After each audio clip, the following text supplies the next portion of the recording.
8 de la mañana, 59 minutos. Le damos la bienvenida, los buenos días a la directora del Instituto Nacional de las Mujeres, a Mónica Botero. Hay varios temas para abordar.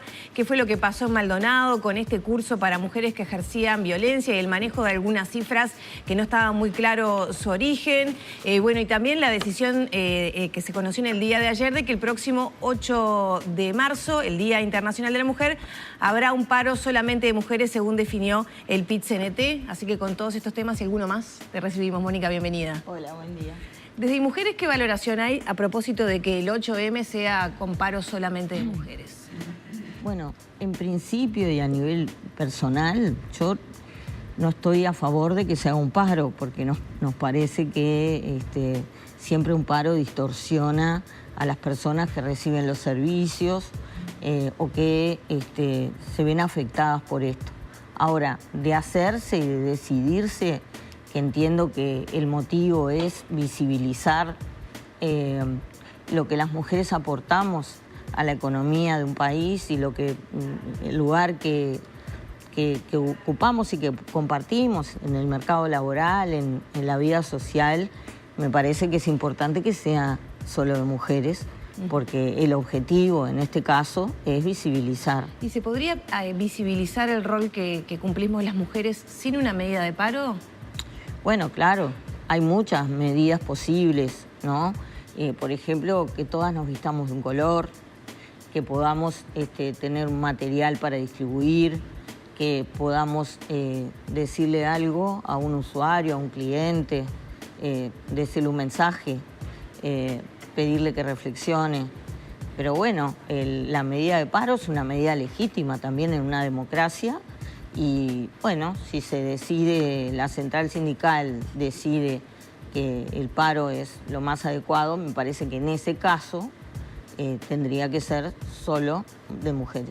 ¿Las reivindicaciones las comparte? No he leído el... Por ejemplo, dentro del planteo dice feminismo de clase antirracista y anticapitalista. Bueno, no. ¿No hay una discriminación hacia determinadas mujeres, determinados sectores? Totalmente. Me parece que hay distintas corrientes dentro del feminismo y claramente hay una corriente marxista, de feminismo marxista, que reivindica el anticapitalismo, incluso cree que el capitalismo es el origen del patriarcado y la causa. Para empezar, el patriarcado es mucho más antiguo que el capitalismo, pero podemos decir que también había otras formas económicas de opresión. De todas maneras, yo creo que nunca, como en sistemas capitalistas, las reivindicaciones de las mujeres han sido más escuchadas que en regímenes que tienen, no sistemas, mercados, donde el capitalismo es lo que prima, digamos, sistemas de mercado.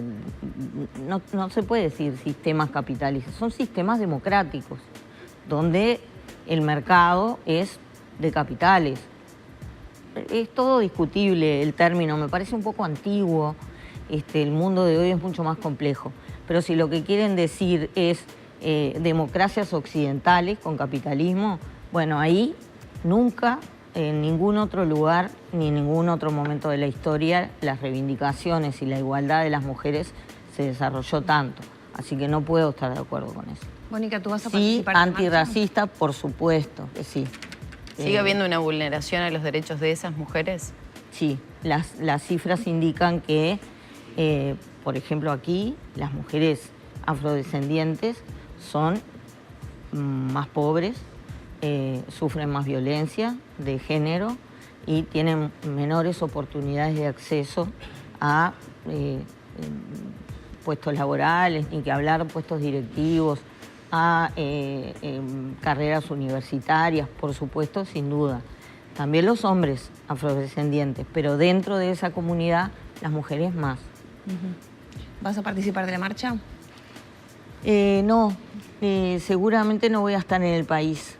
Hay una cumbre de todos los años sobre la Convención para la Eliminación de toda Discriminación y creo que este año por primera vez voy a participar. Pero ¿es por esa razón o de todas maneras no No, si estuviera en el país acompañaría, claro. Vamos a meternos en el tema Maldonado. Usted se reunió con el intendente y para contarle un poquito a la gente, se anunciaba de la creación de un taller para mujeres que ejercían violencia y allí se manejaban algunas cifras de que el 60% de las mujeres del país eran violentas y que el 30% de hombres entre 25 y 45 años se suicidaron por no animarse a denunciar situaciones de violencia.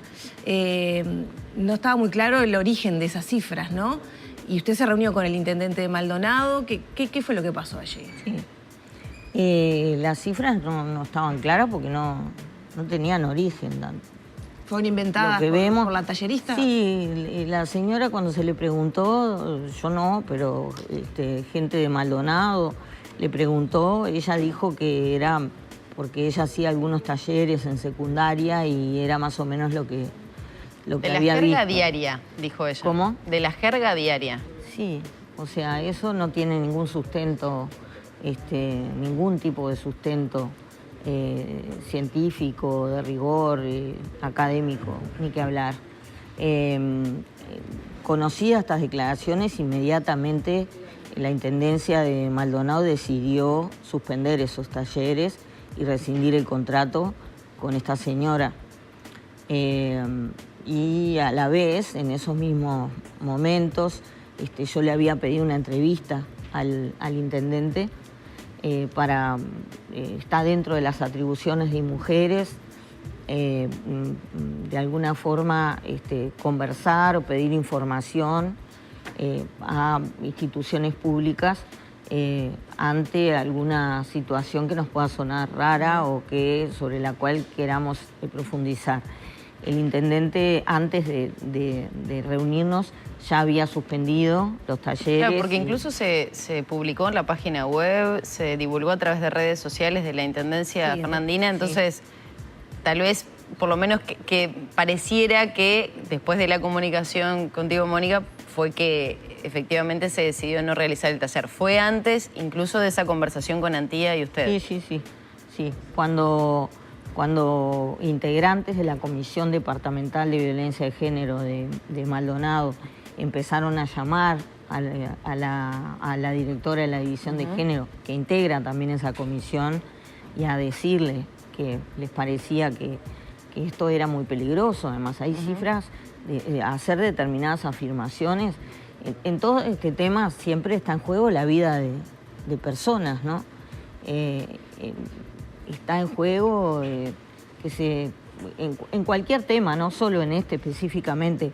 Cuando uno está hablando de formas de intervención en violencia de género o intrafamiliar, está hablando de cosas muy delicadas. Entonces, no es serio, no es fácil ponerse a tirar lo que a uno más o menos le parece que sucede.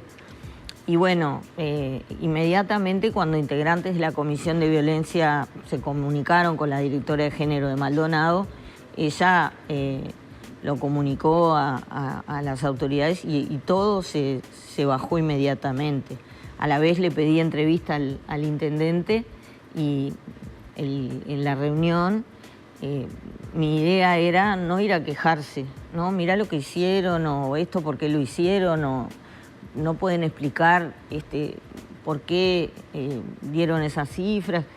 Bueno, esa era una parte. La otra parte era ir a proponerle cómo mejorar este tipo cómo mejorar cuando se piensa, porque esto se hizo con la mejor intención, que fue dar respuesta a algunos planteos que le llegaban a la Intendencia, al área de género, respecto a situaciones de violencia intrafamiliar.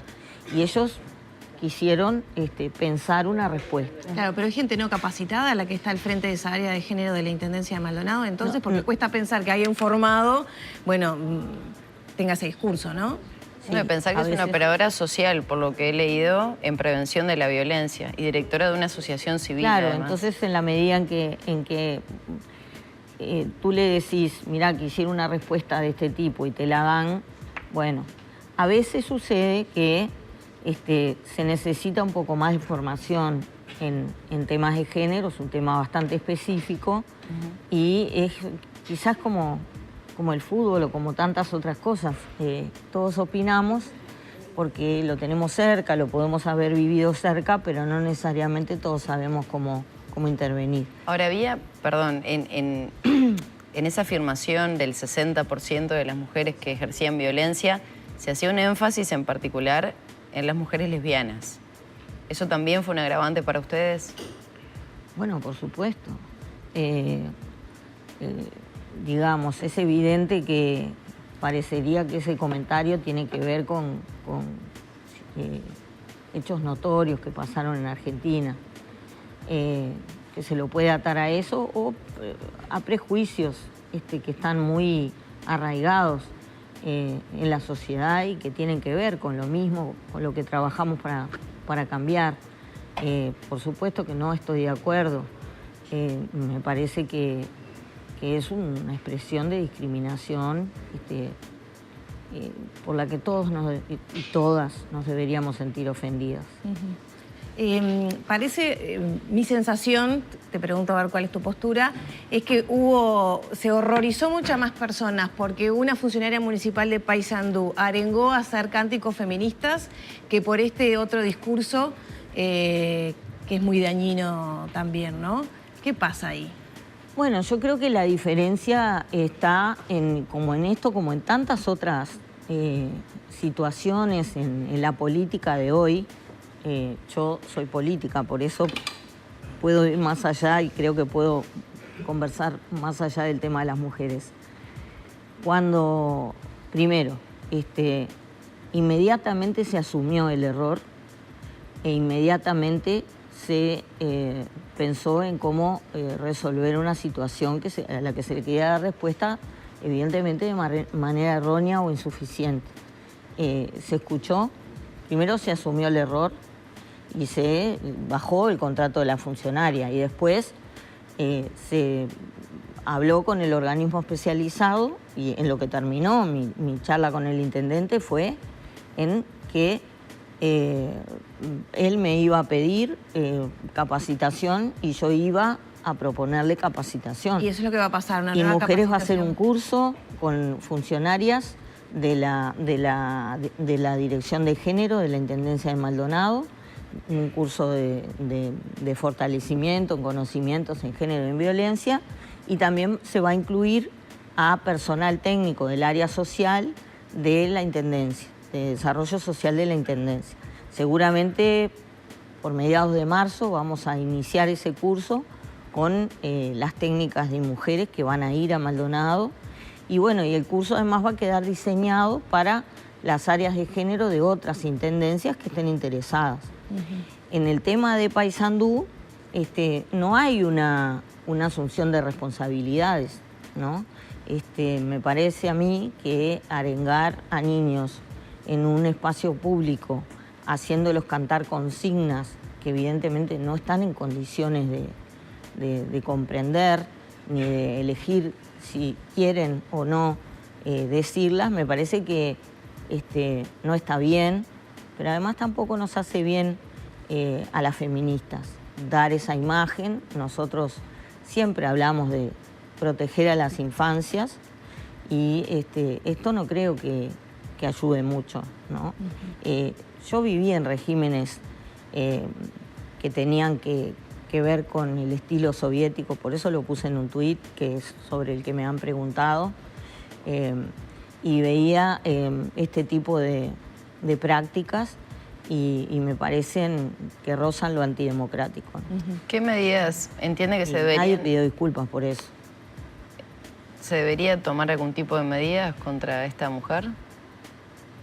Porque entiendo que esto no fue en un ámbito de la Intendencia, ella es empleada municipal y de hecho la Intendencia empezó una investigación administrativa y demás, pero digo, está dentro de la órbita, fue un error que cometió, con un pedido de disculpas se podría arreglar esta situación, porque creo que también se perdió el eje central que era el asesinato de una mujer y su hijo por una persona que seguramente cometió un error y no sé, creo que seguimos hablando del tema durante varios días sobre ese hecho puntual y de hecho lo seguimos haciendo Y no hablamos de lo tremendo que fue ese hecho, Mira, salvando las diferencias, entendiendo que van en paralelo una cosa con la otra.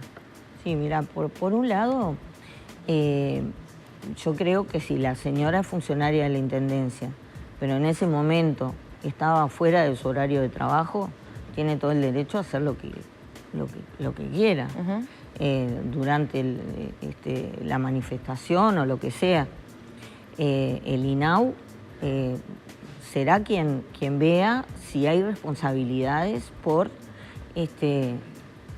poner a un grupo de niños en esa situación. Respecto al otro tema, sí, claro que el otro tema es lo peor que sucedió en Paysandú y se está trabajando en eso. Se pudo atrapar inmediatamente al presunto autor, femicida e infanticida. La policía actuó con mucha celeridad, está en manos de la justicia, y el hecho de que la comunidad de Paysandú haya decidido salir de esta manera nos parece muy positivo. Y de esto hace 30 años que venimos hablando las feministas, o sea que no es que sacamos el foco porque generalmente dicen que somos pesadas por hablar de esto y otra vez con lo mismo. Lamentablemente, casi todas las veces que he venido acá o he ido a otros medios, he ido a hablar de este tema, o sea que es imposible que saquemos el foco en un instituto además como el nuestro que atendemos a 3.500 mujeres nuevas por año y que tenemos alojadas a varios cientos en refugios de seguridad. O sea que en el tema estamos.